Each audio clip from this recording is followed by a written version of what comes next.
After looking at an all-time low of 68.80, 66 does look like a better number into the markets for sure. Yesterday it was the RBI intervention, aggressive and consistent during the day, that was supporting the currency. But come evening and you saw those bold statements coming in, and today the markets clearly are impacting on all of that. Well, immediate attention from the rupee really is coming from the fact, or rather statements, that RBI has said that they would push for more rupee settlement of trade. That is clearly indicating opening up of the financial markets. The RBI also has talked about interest rate futures. That tells you that the derivative market also is here to stay, and you could be looking up at more opening there. FCNR deposits is something that we were just discussing. That is a big positive. And apart from that, more flexibility coming in for exporters and importers is something that the markets seem to be cheering at this point in time. But having said that, we haven't seen any direct indication of that coming in for the growth market. Also, the inflation continues to be on the higher side. You still have crude prices which are holding at around 115, 116 barrel kind of levels there. And the current account deficit problem is something that you would be looking at yet again in the next quarter coming into the markets, because most of the commodity prices are still trading on the higher side. Most of the bankers say that perhaps we have seen a bottom being made at around 68, 80 kind of levels.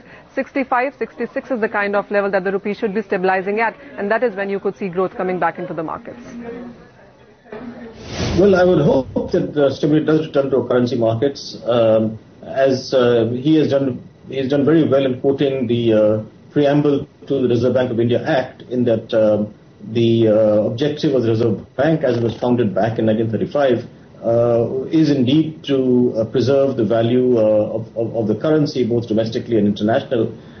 So I think he's indicated indeed his objective of stabilizing the currency market. These things take some time. I'm sure that as he settles down, that he will indeed be watching the currency markets very carefully, along with other domestic monetary developments, and will indeed take all the measures necessary.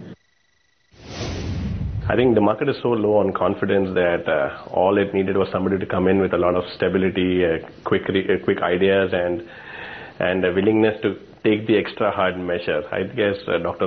Rajan kind of ticked on all three boxes. It is very important that the currency weakness stops and we bring it back to the 65, 66 levels, so that markets are aware. As long as the intent is in place and they're working towards it and the right measures are being made, markets can be slightly forgiving of what's happened. They can keep the currency in a range. Look out for cues from the US FOMC, the Bank of England meetings happening, etc. So the next couple of weeks will probably see the currency playing a range, maybe 65 on the downside, about 67, 67.50 on the upside.